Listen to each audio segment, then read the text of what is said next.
السلام علیکم ورحمۃ اللہ وبرکاتہ۔ آج جمعے کا دن ہے اور رمضان کا یہ آخری جمعہ ہے۔ آج کے خطبے میں امام نے اس کا تذکرہ کیا کہ کل ابھی رمضان کے مہینے کا آغاز ہوا تھا، شروعات ہوئی تھی، اور ہم اس کے پہلے عشرے کی رحمتوں کو بٹورنے میں لگے ہوئے تھے۔ اس کے بعد دوسرا عشرہ شروع ہو گیا اور ہم مغفرت کی جستجو میں لگے رہے اور اپنے آپ کے لیے اللہ سے مغفرت کے حصول کے طلبگار رہے، طرح طرح کی عبادتیں کر کے اپنے بس بھر۔ لیکن دیکھتے ہی دیکھتے یہ تیسرا عشرہ شروع ہو گیا جو جہنم سے اپنے آپ کو آزاد کرانے کا عشرہ ہے۔ عبادت کر کے اللہ کے آگے کھڑے رہ کر عبادت کرتے ہوئے، اور دیکھتے ہی دیکھتے یہ آخری جمعہ آ گیا رمضان کا۔ اب ہمارے یہاں آج 27ویں شب ہوگی، گنتی کے چند دن بچے ہیں، اس کے بعد رمضان رخصت ہو جائے گا۔ امام نے تذکرہ کیا کہ جن لوگوں نے اس مہینے کو غنیمت جانا، غنیمت سمجھا، اس مہینے میں مرنے کے بعد کے لیے تیاری کی، آخرت کے لیے تیاری کی، اس دنیا کے اندر جتنی زندگی بھی اللہ نے میسر کی ہے وہ راحت سے، خیر سے گزرے، اللہ کے احکامات پورے کرتے ہوئے گزرے، اللہ کا حکم اور نبی کا طریقہ پورا کرتے ہوئے گزرے۔ تو جن لوگوں نے اس کی فکر کی ان کے کیا کہنے، لیکن جن لوگوں نے رمضان کے مہینے کی قدر نہیں کی، جن لوگوں نے اپنے آپ کو اللہ کے آگے کھڑا نہیں کیا، جن لوگوں نے اس مہینے میں بھی اللہ کا حق نہیں پہچانا، جو لوگ اس مہینے میں بھی غفلت کا شکار رہے، جو لوگ اس مہینے میں بھی کسی بھی وجہ سے اپنے گھر کے ماحول کی وجہ سے، تعلیم و تربیت کے فقدان کی وجہ سے، نہ ہونے کی وجہ سے، کسی بھی وجہ سے اگر وہ اللہ کا حق پہچاننے سے اس مہینے میں بھی محروم رہے، رمضان کس لیے آتا ہے اسے جان کر وہ کچھ کرنے سے وہ محروم رہے جو انہیں اس مہینے میں کرنا چاہیے تھا، تو پھر امام نے عرض کیا پھر اور کون سے دن آئیں گے، اور کون سا مہینہ آئے گا جب ایسے لوگوں کی آنکھیں کھلیں گی، جب ایسے لوگ اپنی غفلت کی نیند سے جاگیں گے، جب مدہوشی چھوڑ کر وہ ہوش میں آئیں گے۔ کیا لوگ دیکھتے نہیں کتنے لوگ پچھلے رمضان میں زندہ تھے جو اس رمضان میں زندہ نہیں، جو اس رمضان میں زندہ ہے وہ اگلے رمضان میں زندہ نہیں ہوں گے۔ روزانہ ہم دیکھ رہے ہیں کہ انسان کا وقت پورا ہو جاتا ہے اور وہ جہاں سے آیا ہے وہیں واپس چل دیتا ہے۔ ہمارے ایمان کے مطابق، ہماری آستھا کے مطابق، ہمارے یقین کے مطابق، اللہ اور اس کے رسول کے بتانے کے مطابق ہم اللہ کے بھیجے ہوئے ہیں اور ہمیں واپس اللہ ہی کی طرف جانا ہے۔ انا للہ، ہم اللہ کے بنائے ہوئے ہیں، ہم اللہ کے پیدا کیے ہوئے ہیں، ہم اللہ کے بھیجے ہوئے ہیں۔ وَإِنَّا إِلَيْهِ رَاجِعُونَ، اور ہمیں اسی کی طرف پلٹ کر واپس جانا ہے، اچھے برے کاموں کا حساب کتاب دینا ہے، اس کے آگے کھڑے ہونا ہے، اور پھر اپنی اس دنیا میں منفی یا مثبت، پازیٹیو یا نگیٹیو کوششوں کی بنیاد پر ہمیں اس سے پازیٹیو ایوارڈ ملنا ہے، ریوارڈ ملنا ہے، یا پھر تو ایسے سارے لوگوں کا کام ہے کہ وہ خواب غفلت سے بیدار ہوں، باقی ماندہ دنوں میں وہ اس بات کو جانیں، اس بات کو سمجھیں کہ وہ اللہ کے پیدا کردہ ہیں، وہ اس کائنات کے بنانے والے ایک اکیلے اللہ وحدہ لا شریک لہ، جس کا کوئی ساجھیدار نہیں ہے، جس کا کوئی پارٹنر نہیں ہے، جس کا کوئی شریک نہیں ہے کسی بھی چیز میں، اس کے پیدا کیے ہوئے ہیں اور اس نے انہیں یہاں بھیجا ہے کچھ کرنے کے لیے، کچھ کر کے انعام پانے کے لیے، اور کچھ نہ کر کے اپنے آپ کو خسارے سے بچانے کے لیے۔ تو اللہ تعالی ہم کو اور آپ کو اور سبھی کو اس مہینے کے جو باقی ماندہ دن ہیں، اس مہینے کے جو باقی ماندہ گھنٹے ہیں، ساعتیں ہیں، لمحے ہیں، اللہ ان کی قدر کرنے والا ہمیں بنائے اور اپنی بگڑی بنانے والا ہمیں بنائے۔ ہمیں ان باقی ماندہ دنوں میں، باقی ماندہ وقت میں خوب دعا کرنے والا بنائے، خوب دعا کرنے والا بنائے، خوب عبادت کرنے والا بنائے، اپنے رب کے آگے کھڑا ہونے والا بنائے، اس کے بندوں کی فکر کرنے والا بنائے۔ ہم کہا کرتے ہیں کہ جو منظر رمضان میں ہم دیکھتے ہیں اور ہم اس منظر کے شریک حال ہوتے ہیں، ہم بھی اس منظر کا ایک کردار ہوتے ہیں، ایک ایکٹر ہوتے ہیں۔ رمضان تو یہ سکھانے کے لیے ہر مہینے آتا ہے کہ جو کچھ تم رمضان میں کرتے ہو اور عبادت سمجھ کر کرتے ہو، تو ہم نے کب کہا کہ جب ہم چلے جائیں تو تم ان سب کو روک دینا، وہ سب کرنا بند کر دینا؟ رمضان یہ کب کہتا ہے؟ رمضان یہ کہاں کہتا ہے؟ رمضان تو خود رخصت ہوتا ہے، لیکن یہ کہتے ہوئے رخصت ہوتا ہے کہ اللہ کے بندوں، جن اچھے کاموں کی تم نے میرے مہینے میں میرے رہتے ہوئے عادت ڈالی ہے، میرے جانے کے بعد بھی تم وہ کام کرتے رہنا۔ جس آپسی بھائی چارے کا تم نے مظاہرہ کیا ہے، جس طرح تم نے اپنے جیسے دوسرے بھائی بندوں کی فکر کی ہے،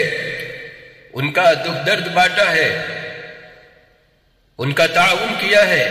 ان کی تکلیفوں کا مداوع کیا ہے، ان کی تکلیفوں، ان کے درد کا جس طرح تم درما بنے ہو، ہم نے کب کہا کہ جب ہم رخصت ہوں تو تم یہ ساری ادائیں چھوڑ دینا، تم یہ سارے کام چھوڑ دینا، تم پھر سے پہلے جیسے ہو جانا، تم پھر سے لڑنے والے بن جانا، تم پھر سے حقوق پامال کرنے والے بن جانا، تم پھر سے لوگوں کے حقوق کھانے والے بن جانا، تم پھر سے لوگوں کے حقوق مارنے والے بن جانا۔ یہ ہم نے کب کہا؟ کب ہم نے کہا؟ کس دن کہا؟ کس سال کہا؟ کس لمحے کہا؟ کب کہا؟ رمضان تو یہ نہیں کہتا۔ رمضان تو اس لیے آتا ہی ہے کہ جن کاموں کی ہم نے عادت ڈالی ہے اچھے کاموں کی رمضان میں کرنے کی، عبادت ہی سمجھ کر وہ سارے کام ہم بقیہ 11 مہینوں میں بھی کرتے رہیں۔ اگر ہم نے جھوٹ بولنا چھوڑا تو ہم بقیہ 11 مہینے بھی اگلے رمضان آنے تک جھوٹ بولنا چھوڑے رہیں، وغیرہ وغیرہ۔ اگر ہم نے لوگوں کے زخموں پر مرہم رکھنا سیکھ لیا رمضان میں، لوگوں کے ساتھ تعلقات استوار کرنا سیکھ لیا رمضان میں، لوگوں کے دکھوں کو بانٹنا ہم نے سیکھ لیا رمضان میں، اگر ہم نے لوگوں کا تعاون کرنا سیکھ لیا، لوگوں کے ساتھ بھلائی کرنا سیکھ لیا، لوگوں کی تکلیفوں کو کم کرنا سیکھ لیا، اگر ہم نے یہ سیکھ لیا ہے تو پھر رمضان کب کہتا ہے کہ ہم رمضان کے جانے کے بعد یہ سارے کام چھوڑ دیں اور پھر سے ویسے ہو جائیں جیسے ہم رمضان سے پہلے تھے اور جیسا ہمیں رمضان کبھی بھی دیکھنا نہیں چاہتا؟ یہ ہے۔ لہذا ہم بھی فکر کریں، سب فکر کریں کہ جن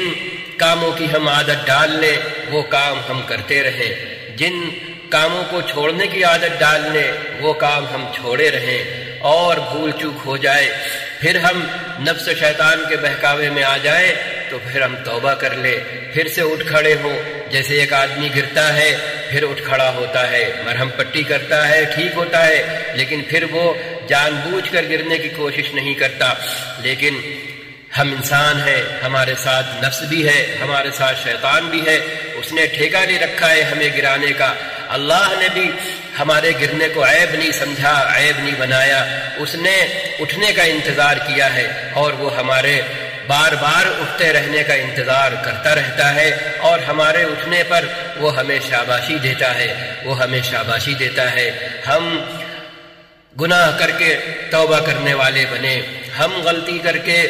اس کی تلافی کرنے والے بنے، ہم سے بھول چوک ہو جائے تو ہم اس کی تلافی کرنے والے بنے، ہم اس کے مقابلے میں اچھائی کرنے والے بنے، کیونکہ اللہ نے قرآن میں فرمایا ہوا ہے ان الحسنات یذہبن السیئات، نیکیاں برائیوں کو ختم کر دیتی ہیں، ختم کر دیتی ہیں۔ آپ صلی اللہ علیہ وسلم نے بھی فرمایا ہوا ہے کہ جب بھی کوئی برائی ہو جائے، کوئی غلطی ہو جائے، کوئی بھول چوک ہو جائے، کوئی گناہ ہو جائے تو فوراً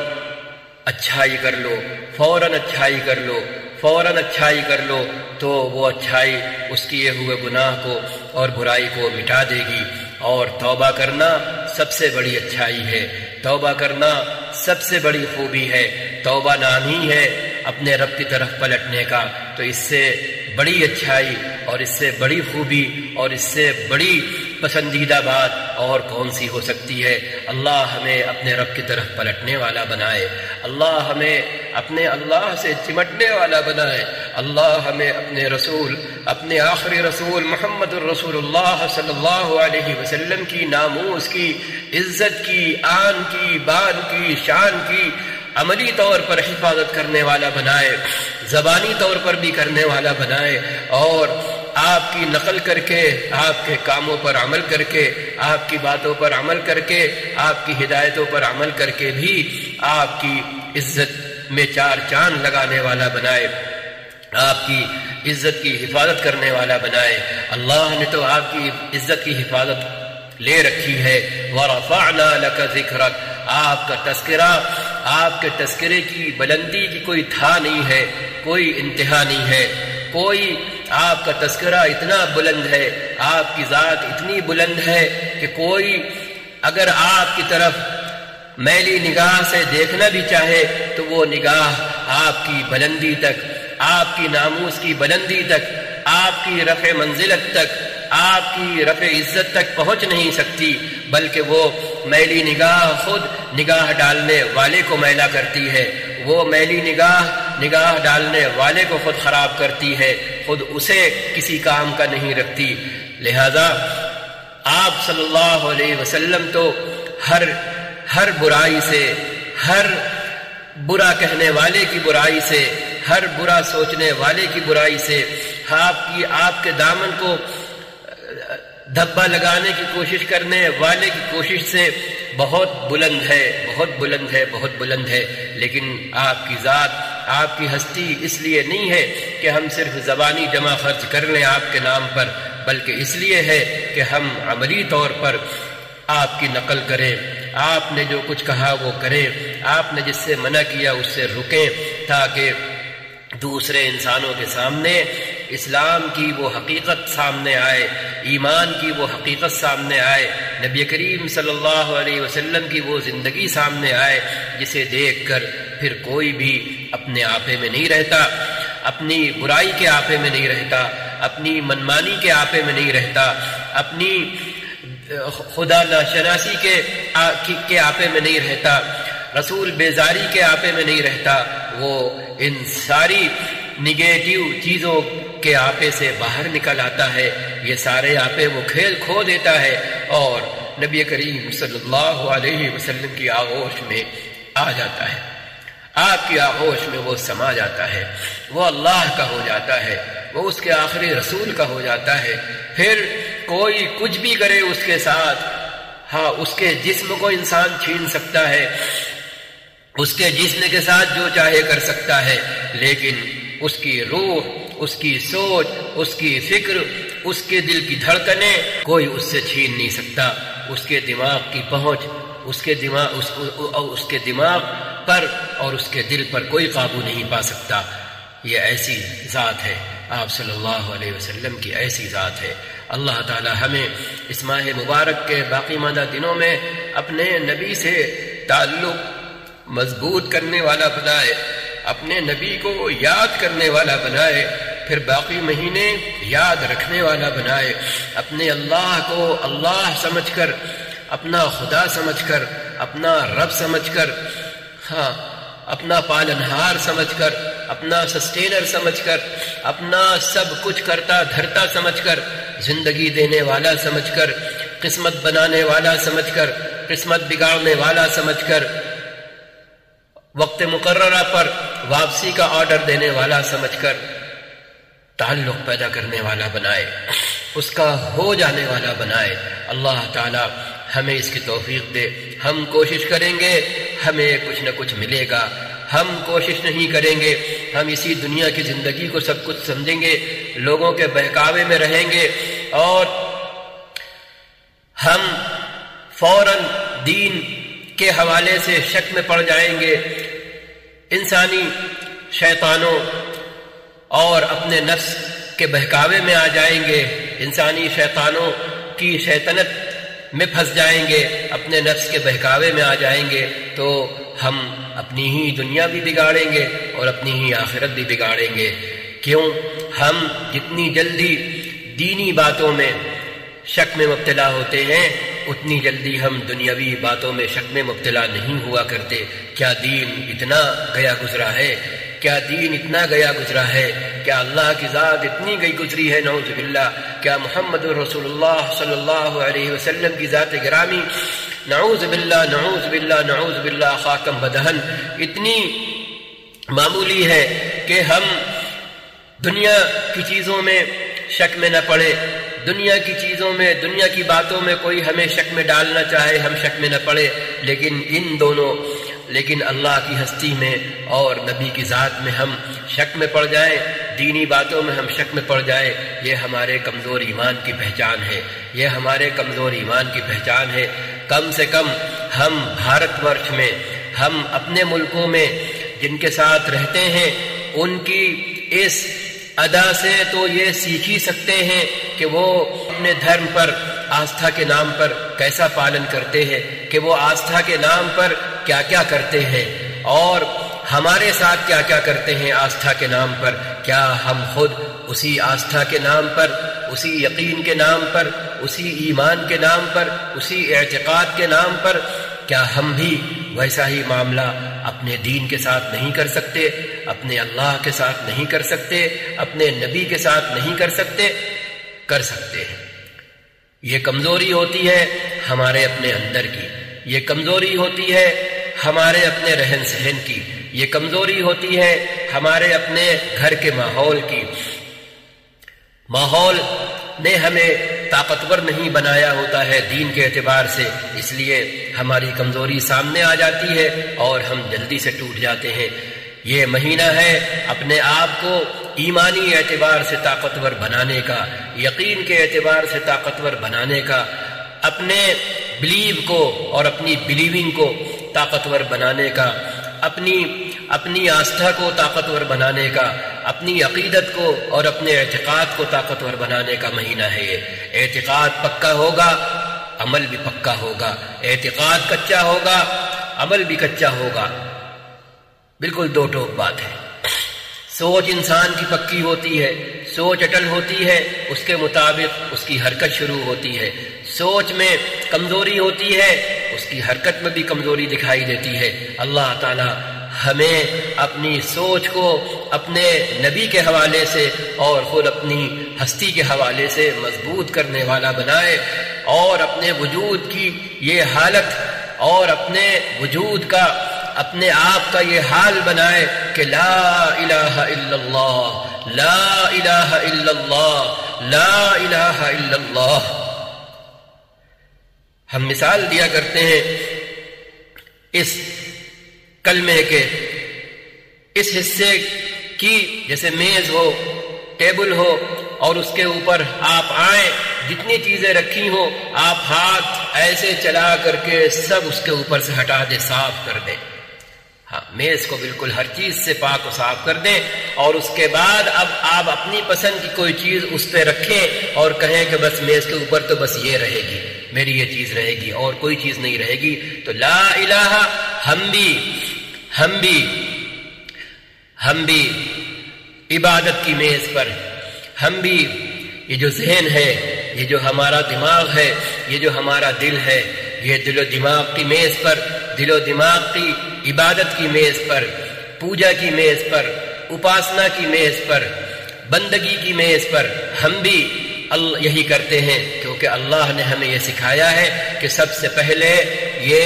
دل و دماغ کی لوح اور تختی، یہ عبادت کی تختی اور یہ میز صاف کرو۔ لا الہ، کوئی معبود نہیں ہے، کوئی عبادت کے لائق ہے نہیں، کوئی عبادت کے لائق نہیں ہے۔ تو جب کوئی عبادت کے لائق ہے نہیں تو ہم کسی کی عبادت بھی نہیں کرنے کے۔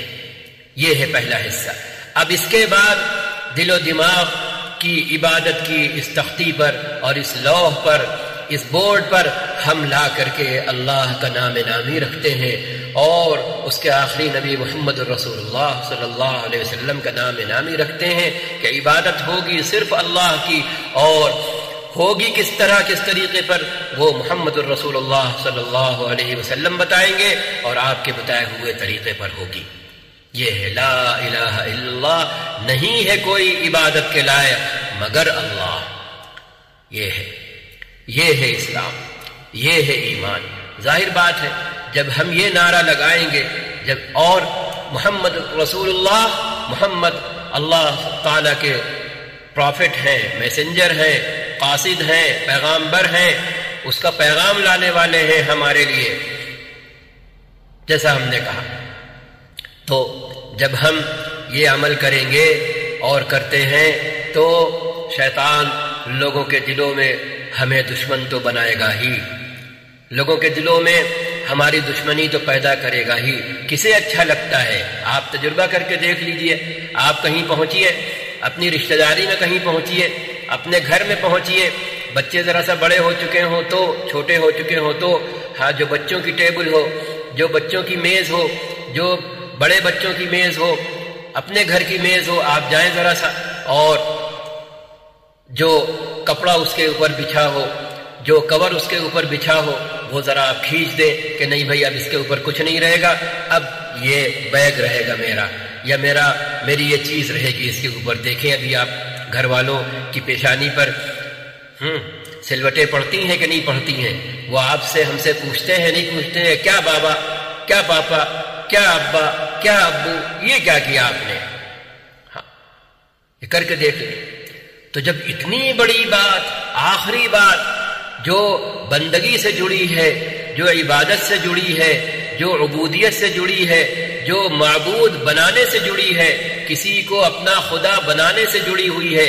جب وہاں پر ہم ایسا کریں گے کہ بالکل ڈیلیٹ کر دیں گے، صاف کر دیں گے، فارمیٹ کر دیں گے، آج کی اگر ٹیکنیکل زبان بولے کہ دل کو بھی فارمیٹ کر دیں گے، دماغ کو بھی فارمیٹ کر دیں گے، کون سا حصہ؟ دل اور دماغ کا عبادت والا حصہ، وہ ہم فارمیٹ کر دیں گے، اور اس کے بعد وہاں صرف اللہ کی ذات گرامی رکھیں گے، بحیثیت رب، بحیثیت خدا، بحیثیت الہ، اور محمد الرسول اللہ صلی اللہ علیہ وسلم کی ذات گرامی رکھیں گے بحیثیت رہبر، بحیثیت آخری پیغمبر۔ تو نہ ماننے والوں سے دو ہاتھ تو ہوں گے،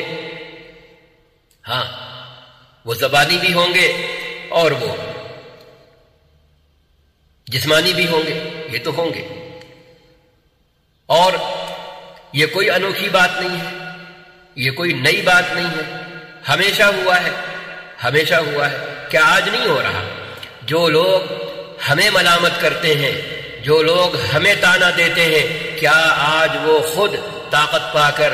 غلبہ پا کر، اقتدار پا کر، کیا خود وہی کام نہیں کر رہے؟ کیا خود وہی کام نہیں کر رہے؟ کیا وہ اپنی سوچ، اپنی فکر غالب کرنے میں نہیں لگ رہے؟ ہاں، تو خود کریں تو ٹھیک اور دوسرا کرے تو غلط۔ ہاں، ہم کہیں تو املی، آپ کہیں تو عام، آپ کہیں تو عام، ہم کہیں تو املی، آپ کہیں تو عام، ہم کہیں تو املی۔ یہ عجیب بات ہے، ہمیشہ لوگ کرتے رہے ہیں، جس نے بھی طاقت پائی ہے اس طاقت کا ناجائز استعمال کیا ہے سوائے اسلام کے۔ ہاں، یہ اس لیے نہیں، پوری تاریخ پڑھی ہے، پوری تاریخ پڑھی ہے، پوری تاریخ پڑھی ہے۔ اسلام نے جنگ لڑنا سکھایا، اسلام نے جنگ کرنے کا طریقہ بتایا، اسلام نے ہر میدان میں زندگی کے ان پہلوؤں پر جہاں انسان انسانوں پر ظلم کر رہا تھا، دشمنی کر رہا تھا خود انسان کے ساتھ، اور انسان کے ان حصوں کو وہ پامال کر رہا تھا، توڑ رہا تھا، مروڑ رہا تھا، اسلام نے آ کر ان حصوں کو ریکور کیا، اسلام نے آ کر ان حصوں کو ریسٹور کیا، اسلام نے ان حصوں کو آ کر کے پھر سے صحت مند بنایا۔ وہ عورت ہو تو، وہ انسان کے جینے کے 24 گھنٹے کے ڈھنگ ہو تو، رنگ ہو تو، سب کچھ، ملک ہو تو، قوم ہو تو، گھر میں کیسے رہے تو، گھر کے باہر کیسے رہے تو، حکومت کیسے کرے تو، ایک ملک کو ملک کیسے بنائے، یہ سب اسلام نے بتایا ہے، یہ سب اسلام نے بتایا ہے۔ کوئی نام لے چاہے نہ لے، ہر آدمی مانے یا نہ مانے، وہ اسلام کے رنگ میں کسی نہ کسی درجے میں رنگا ہوا ہے، چاہے کوئی ہو۔ جو آج ہم سے دشمنی کر رہے اپنی نادانی کی وجہ سے اور ہماری کوتاہی کی وجہ سے، اپنی لا علمی کی وجہ سے اور ہماری کمزوری کی وجہ سے، ہماری ذمہ داری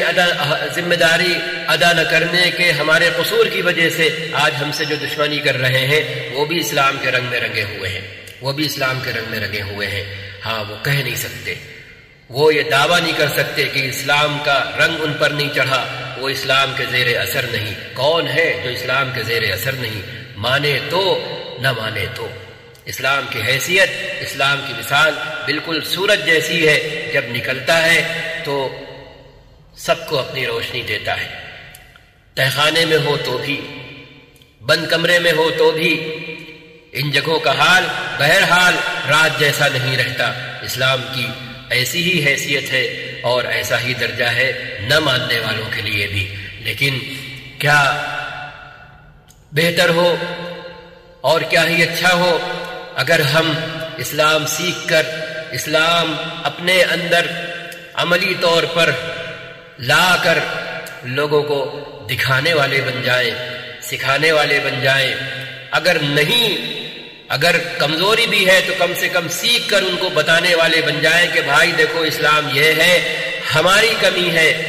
ہمیں دیکھ کر اسلام کو غلط نہیں سمجھنا۔ یہ ذمہ داری ہے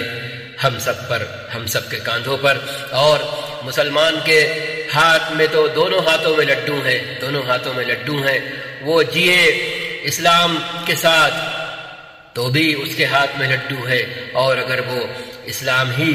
کے نام پر، اسلام کی خاطر اسلام پر قربان ہو جائے، جان نچھاور ہو جائے، تو بھی اس کے ہاتھ میں لڈو ہے۔ جیتا ہے تو غازی ہوتا ہے اور مر جاتا ہے اسلام کے نام پر، اسلام کی وجہ سے تو شہید کہلاتا ہے۔ ہمارا خسارہ کہاں ہے؟ ہمارا خسارہ تو کسی طرح نہیں ہے۔ ہمارا خسارہ تو تب ہے جب ہم اسلام سے بیگانے ہو کر مریں گے۔ ہمارا خسارہ تو حقیقی تب ہوگا جب ہم اسلام کو اپنے گھر سے نکال دیں گے۔ ہمارا خسارہ حقیقی تو تب ہوگا جب ہم اس دنیا کی چند روزہ زندگی اور اس کی راحت اور آسانی کی خاطر لوگوں کے ڈر سے، لوگوں کے ظلم و ستم سے بچنے کے لیے اور خوف سے، ڈر سے، دہشت سے اسلام کو سلام کر لیں گے اور اسلام سے اپنا ناطہ توڑ لیں گے۔ حقیقی خسارہ تو یہ ہے، ورنہ ہر انسان کو مرنا ہے۔ اللہ نے اسی لیے تو موت کی ایک مقررہ مدت مقرر نہیں کی کسی کے لیے۔ اللہ نے اسی لیے تو ہر مرحلے پہ موت رکھی ہے۔ پیدا ہوتے ہی موت رکھ دی، پیدا ہوتے وقت زندگی نہ دے کر کے موت رکھ دی، زندگی کے ساتھ پیدا کرنے کے بعد فوراً موت رکھ دی، پھر آگے بڑھ کر کے موت رکھ دی۔ ہر مرحلے پر ایک انسان کی زندگی تصور کر لیجئے، 100 سال کی، 150 سال کی، ان 100 سالوں اور 150 سالوں کے ہر لمحے میں اور ہر منٹ میں اور ہر سیکنڈ میں موت واقع ہو رہی ہے یا نہیں ہو رہی ہے؟ ہوتی رہی ہے یا نہیں ہوتی رہی ہے؟ یہ اسی لیے تو کہ انسان کو یہ پتہ رہے اور یہ حقیقت اس کے پیش نگاہ رہے، نگاہوں کے سامنے رہے، دل و دماغ میں تازہ رہے کہ موت کبھی بھی آ سکتی ہے۔ یہ زندگی ناپائیدار ہے، موت پائیدار ہے۔ یہ زندگی غیر یقینی ہے، موت یقینی ہے۔ تبھی اللہ کے رسول صلی اللہ علیہ وسلم نے فرمایا ہوا ہے اکثروا ذکر ہاضم اللذات، لذتوں کو توڑنے والی چیز کو کثرت سے یاد کیا کرو، لذتوں کا مزہ ہرن کرنے والی چیز کو کثرت سے یاد کیا کرو۔ پوچھا گیا وہ کیا؟ آپ نے فرمایا موت۔ موت، لوگ موت کے نام سے بدکتے ہیں، لوگ موت کے نام سے اچکتے ہیں، لوگ موت کے نام سے ناگواری کا اظہار کرتے ہیں، حالانکہ موت انسان کے لیے وارننگ ہے، بالکل الارم کی طرح۔ جیسے اسکول اگر ہے تو بیل بجتی ہے تو کوئی ناگواری محسوس نہیں کرتا، بلکہ ہر آدمی یہ سمجھتا ہے کہ ہاں بیل اس لیے بجی ہے، ہر ٹیچر سمجھتا ہے، اسکول کا ہر کارندہ، اسٹاف کا ہر آدمی اسکول کے اندر رہنے والا سمجھتا ہے کہ ہاں بھائی بیل اس لیے بجی ہے۔ ہاں کہیں مطار پہ ہیں، ریلوے اسٹیشن پر ہیں، وہاں اعلان ہوتا ہے، وہاں ہمیں ٹرین کی آواز سنائی دیتی ہے، ہمیں ناگوار نہیں لگتا، بلکہ ہم اسے اپنے لیے خیر سمجھتے ہیں اور وارننگ سمجھتے ہیں کہ ٹرین ریلوے اسٹیشن پر آ رہی ہے اور ہارن اس لیے بجا رہی ہے تاکہ لوگ ہوشیار ہو جائیں اور کوئی اپنی غلطی کی وجہ سے، نادانی کی وجہ سے، غفلت کی وجہ سے کسی حادثے کا شکار نہ ہو جائے۔ یہی تو موت ہے، موت کا تذکرہ یہی تو ہے، وارننگ ہی تو ہے، الارم ہی تو ہے۔ جب نبی نے فرمایا کثرت سے یاد کیا کرو تو آپ صلی اللہ علیہ وسلم کسی ایسی بات کا تذکرہ، کسی ایسی بات کو یاد کرنے کو کہیں گے جو حقیقت ہمارے لیے مضر ہو، ہمارے لیے نقصان دہ ہو۔ کہ آپ صلی اللہ علیہ وسلم کسی ایسی بات کو یاد کرنے کی تلقین کریں گے اور کثرت سے یاد کرنے کی تلقین کریں گے، تاکید کریں گے، جو ہمارے لیے نقصان دہ ہو، جو ہمارے لیے خسارے کا باعث ہو؟ یہ ہم سوچ سکتے ہیں؟ ہرگز نہیں۔ تو کیا سے کیا پیمانے بدل گئے، کیا سے کیا ہو گیا، کیا سے کیا ہو گیا۔ لہذا ہم اپنے نبی کی باتوں کی طرف آئیں، ہم اپنے اللہ کی باتوں کی طرف آئیں، ہدایتوں کی طرف آئیں، ہم سچے پکے مسلمان بننے کی کوشش کریں۔ اور آج کے زمانے میں جس کے بارے میں آپ صلی اللہ علیہ وسلم نے فرمایا ہوا ہے کہ صبح انسان ایمان چھوڑ بیٹھے گا، شام ہوتے ہوتے ایمان چھوڑ بیٹھے گا، کیونکہ وہ دنیا کے بدلے ایمان کا سودا کر رہا ہوگا، دنیا لے رہا ہوگا، ایمان دے رہا ہوگا۔ ایسے زمانے میں جب دین پر چلنا ایسے ہوگا جیسے ہتھیلی پر انگارہ رکھنا، ایسے زمانے میں جو آدمی دین پر چلے گا، جو آدمی دین کو دانتوں سے پکڑے گا، تھامے گا، جو آدمی دین سے چمٹے گا اور دین کو اپنے آپ سے چمٹائے گا، اس سے بڑا دیندار نہیں ہوگا کوئی، اس سے بڑا دیندار نہیں ہوگا کوئی۔ نماز پڑھنا آسان ہو جاتا ہے کیونکہ شیطان دل میں ڈال دیتا ہے کہ ہاں یار اب تم نمازی ہو گئے ہو، لوگ دیکھو تمہیں سلام کرنے لگے ہیں۔ لیکن نماز کے تقاضے پورے کرنا یہ ہم ہی جانتے ہیں۔ ہم نماز پڑھ رہے ہوتے ہیں لیکن ہمیں پتہ ہے ہمیں نماز کتنی آتی ہے۔ ظاہر کے اعتبار سے نماز پڑھتے وقت ہمارا دل اور دماغ اللہ کی طرف کتنا متوجہ ہوتا ہے یہ صرف ہمیں پتہ ہوتا ہے۔ اس کی فکر ہم کتنی کرتے ہیں ہم خود اپنے آپ سے پوچھ لیں۔ نماز کے اور جو تقاضے ہیں، ان الصلاۃ تنہی عن الفحشاء والمنکر، کہ نماز بے حیائی کے کاموں سے، بے حیائی کی باتوں سے اور ناگوار باتوں اور کاموں سے روکتی ہے۔ یہ ہم چیک کر لیں کہ مسجد میں داخل ہونے سے پہلے بھی اور مسجد میں داخل ہونے کے بعد بھی اور مسجد سے باہر نکلنے کے بعد ہمارا حال کیا رہتا ہے، ہمارا حال کیا رہتا ہے۔ اگر ہماری نماز نہیں ٹھیک ہے تو نماز کے تقاضے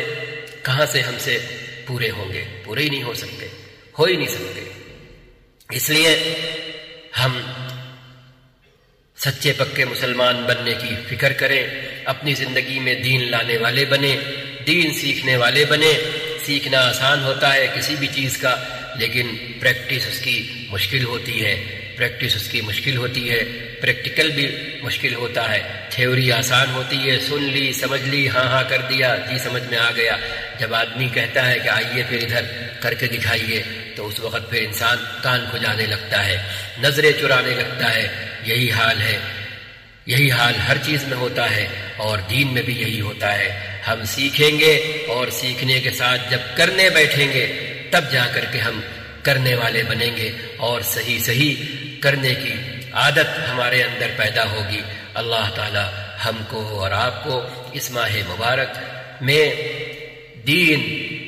سے چمٹنے والا، دین اپنی زندگی میں لانے والا، دین اپنے گھر میں لانے والا، دین اپنے بچوں و بچیوں میں لانے والا، دین اپنے اہل تعلق میں لانے کی فکر کرنے والا، باتیں کرنے والا بنائے، دین پر چلنے والا بنائے، دین کے تقاضے پورے کرنے والا بنائے. اگر ہم سے منمانی کے نتیجے میں، لا علمی کے نتیجے میں کسی بھی وجہ سے کچھ غلطیاں ہو گئی ہوں، دین کے حکموں کو پورا کرنا تھا کسی طرح اور ہم نے لا علمی کی وجہ سے پورا کر دیا کسی طرح، تو ان غلطیوں کو ٹھیک کرنے والا ہمیں بنائے، دینی تقاضوں کو پورا کرنے والا بنائے. اللہ تعالی ہم کو اور آپ کو جب آخری ہچکی کا وقت آئے اور جب واپسی کا وقت آئے تو اللہ تعالی اپنے کرم سے، اپنے رحم سے، اپنے فضل سے ہماری زبان سے اپنی یاد کا کلمہ جاری کر دے. تو اس وقت جب آخری ہچکی آئے تو ہماری زبان سے لا الہ الا اللہ محمد الرسول اللہ صلی اللہ علیہ وسلم یہ کلمہ جاری کرنے والا بنا دے. اللہ تعالی مرتے وقت زبان سے اپنا کلمہ جاری کر دے، اپنی یاد جاری کر دے، اپنا تذکرہ جاری کر دے. یہ دھن، یہ فکر اس وقت بہت شدت سے ہماری ضرورت ہے، بہت شدت سے ہماری ضرورت ہے. اگر ہم نے اس کی فکر نہیں کی تو پھر جو اپنی سوچ کی،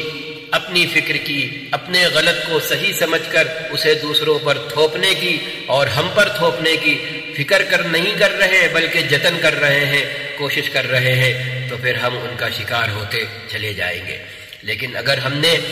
ایمان کی فکر کی، ایمان کو اپنا حال بنانے کی کوشش کی، زبان سے بھی اور عمل سے بھی، تو پھر اپنی غلط سوچ، اپنی غلط فکر تھوپنے والے ہم پر یہ دیکھیں گے اور اللہ انہیں دکھائے گا کہ کیا صحیح ہے اور کیا غلط ہے. کیوں؟ دین وہی ہے جو محمد الرسول اللہ صلی اللہ علیہ وسلم لے کر آئے تھے، اس میں کوئی کمی نہیں ہوئی ہے. آپ صلی اللہ علیہ وسلم آخری نبی ہیں اور رہتی دنیا تک آپ آخری نبی ہیں، لہذا سب کچھ ویسا ہی ہے، پورا میکانزم ویسے ہی ہے، اثرات ویسے ہی ہیں، سب کچھ ہے، بس کرنے کی دیر ہے، برتنے کی دیر ہے. ہم کرنا شروع کر دیں گے، ہم برتنا شروع کر دیں گے، ہم جھیلنا شروع کر دیں گے، ہم ٹکرانا شروع کر دیں گے، ہم سامنے آنا شروع کر دیں گے، تو پھر اللہ دوسروں کو دکھانا بھی شروع کر دے گا کہ دیکھ لو کیا صحیح ہے اور کیا غلط ہے، کیا ستیہ ہے اور کیا استیہ ہے، کیا سچ ہے کیا جھوٹ ہے، کیا اصلی ہے کیا نقلی ہے، کیا کھرا ہے کیا کھوٹا ہے. اور جب یہ نظارے قائم ہونا شروع ہو جائیں گے تو لوگ اسلام کو اپنانے والے بن جائیں گے. ہماری زندگی سوارت ہو جائے گی جیتے جی بھی، اور ہماری زندگی سوارت ہو جائے گی مرتے ہوئے بھی. اللہ تعالی ہمیں یہ اصل فریضہ جو ہماری پیدائش کی وجہ ہے اور جو اس دنیا میں ہمارے جینے کی وجہ ہے، اگر ہم ایمان رکھتے ہیں اللہ پر، اس کے آخری نبی محمد رسول اللہ صلی اللہ علیہ وسلم پر، تو یہ اس وجہ کے تقاضے پورے کرنے والا اللہ ہم کو اور آپ کو سب کو بنائے. والسلام علیکم ورحمۃ اللہ وبرکاتہ.